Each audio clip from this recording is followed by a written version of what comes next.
ഇന്നത്തെ വീഡിയോയിൽ വെണ്ടയ്ക്ക കൊണ്ട് തയ്യാറാക്കിയെടുക്കുന്ന ഒരു മസാല കറിയുടെ റെസിപ്പിയാണ് കാണിക്കുന്നത്. ഇത് ചോറിൻ്റെ കൂടെയും ചപ്പാത്തിയുടെ കൂടെയൊക്കെ കഴിക്കാൻ പറ്റിയ നല്ലൊരു സൈഡ് ഡിഷാണ്. അപ്പോൾ ഇതെങ്ങനെയാണ് തയ്യാറാക്കുന്നതെന്ന് നോക്കാം. ഇത് തയ്യാറാക്കാനായിട്ട് ഞാനിവിടെ 12 വെണ്ടയ്ക്കയാണ് എടുത്തിട്ടുള്ളത്. ഇത് നന്നായിട്ട് കഴുകി വെള്ളമെല്ലാം കളഞ്ഞെടുക്കണം. വെണ്ടയ്ക്ക ആദ്യം ഒന്ന് ഫ്രൈ ചെയ്തെടുക്കാം. അതിനായിട്ട് ഈ ഒരു കണക്കിനാണ് കട്ട് ചെയ്തെടുത്തിട്ടുള്ളത്. ഇനി ഈ ഒരു പാനിലേക്ക് വെണ്ടയ്ക്ക ഫ്രൈ ചെയ്യാൻ ആവശ്യമായിട്ടുള്ള എണ്ണ ഒഴിക്കാം. ഞാൻ ഇതിലേക്ക് 3 ടേബിൾ സ്പൂൺ എണ്ണയാണ് ചേർക്കുന്നത്. എണ്ണ ഒന്ന് ചൂടായി കിട്ടിയിട്ടുണ്ട്. ഇനി ഇതിലേക്ക് വെണ്ടയ്ക്ക ഇട്ട് കൊടുക്കാം. വെണ്ടയ്ക്ക നല്ലപോലെ ഒന്ന് വഴറ്റിയെടുക്കണം. ആ ഉള്ളിലെ വെള്ളം എല്ലാം വറ്റിയിട്ട് വെണ്ടയ്ക്ക നല്ലപോലെ ചുരുങ്ങി വരും.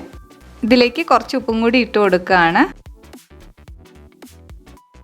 അപ്പോൾ ഇതാ ഈ ഒരു കണക്കിന് വേണം വഴറ്റിയെടുക്കാനായിട്ട്. ഇനി ഇത് എണ്ണയിൽ നിന്ന് കോരി മാറ്റാം.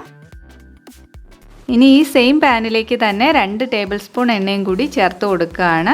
എണ്ണയൊന്ന് ചൂടായി വരുമ്പോഴത്തേക്കും ഇതിലേക്ക് 1/2 ടീസ്പൂൺ ജീരകം ഇട്ട് കൊടുക്കാം. ഇനി ഇതിലേക്ക് ഇഞ്ചിയും വെളുത്തുള്ളിയും ചേർത്ത് കൊടുക്കാം. ചതച്ചാണ് എടുത്തിട്ടുള്ളത്. 4 അല്ലി വെളുത്തുള്ളിയും ഒരു ചെറിയ കഷ്ണം ഇഞ്ചി എടുത്തിട്ടുണ്ട്. ആ ഇഞ്ചിയുടെയും വെളുത്തുള്ളിയുടെയും പച്ചമണമൊക്കെ മാറുന്നത് വരെ നല്ലപോലെ മിക്സ് ചെയ്ത് കൊടുക്കാം. ഇനി ഇതിലേക്ക് ഒരു സവാള ചെറുതായിട്ട് കട്ട് ചെയ്തത് ചേർത്ത് കൊടുക്കുകയാണ്. സവാള ചേർത്തിട്ട് നല്ലപോലെ ഒന്ന് വഴറ്റിയെടുക്കാം. ഇതിലേക്ക് ഒരല്പം ഉപ്പും കൂടി ചേർത്ത് കൊടുക്കുകയാണ്. അപ്പോൾ ഇതാ സവാള വഴറ്റി എടുത്തിട്ടുണ്ട്. ഇനി ഇതിലേക്ക് പൊടികൾ ചേർക്കാം. ലോ ഫ്ലെയിമിലാക്കിയിട്ടാണ് പൊടികൾ ചേർക്കുന്നത്. 1.5 ടേബിൾ സ്പൂൺ മുളക് പൊടി. ഞാനിവിടെ കാശ്മീരി മുളക് പൊടിയാണ് എടുത്തിട്ടുള്ളത്. അപ്പോൾ അത് നിങ്ങളുടെ എരിവിനനുസരിച്ചിട്ട് വേണം ചേർക്കാൻ. ഇനി ഒരു 2 ടീസ്പൂൺ മല്ലിപ്പൊടി, ഒരു 1/4 ടീസ്പൂൺ മഞ്ഞൾപ്പൊടി, ഇനി ഒരു നുള്ള് കായപ്പൊടിയും കൂടി ചേർത്ത് കൊടുക്കാം. ഇത്രയും ചേർത്തിട്ട് നല്ലപോലെ ഒന്ന് മിക്സ് ചെയ്ത് കൊടുക്കണം.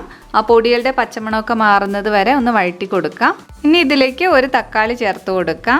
തക്കാളി നല്ലപോലെ വെന്ത് ഉടഞ്ഞു കിട്ടണം. അപ്പോൾ ഇത് നന്നായിട്ട് മിക്സ് ചെയ്തിട്ട് അടച്ച് വെച്ച് വേവിക്കാം. ഇടയ്ക്ക് തുറന്ന് നല്ലപോലെ ഒന്ന് മിക്സ് ചെയ്ത് കൊടുക്കണം. അപ്പോൾ അത് ആ തക്കാളി നന്നായിട്ട് വെന്ത് ഉടഞ്ഞു കിട്ടിയിട്ടുണ്ട്. ഇനി ഇതിലേക്ക് ആവശ്യമായിട്ടുള്ള വെള്ളം ചേർത്ത് കൊടുക്കാം. 1 കപ്പ് വെള്ളം ചേർത്തിട്ടുണ്ട്. ഗ്രേവിക്ക് ആവശ്യമായിട്ടുള്ള വെള്ളം വേണം ചേർക്കാനായിട്ട്. ഇത് നല്ലപോലെ ഒന്ന് മിക്സ് ചെയ്ത് കൊടുക്കാം. ഹൈ ഫ്ലെയിമിൽ വെച്ച് നന്നായിട്ട് തിളച്ച് വന്ന ശേഷം മീഡിയം ഫ്ലെയിമിലാക്കി അടച്ച് വെച്ച് വേവിക്കാം. അപ്പോൾ ഇതാ നന്നായിട്ട് തിളച്ച് വന്നിട്ടുണ്ട്. ഇനി മീഡിയം ഫ്ലെയിമിലാക്കിയിട്ട് അടച്ച് വയ്ക്കാം.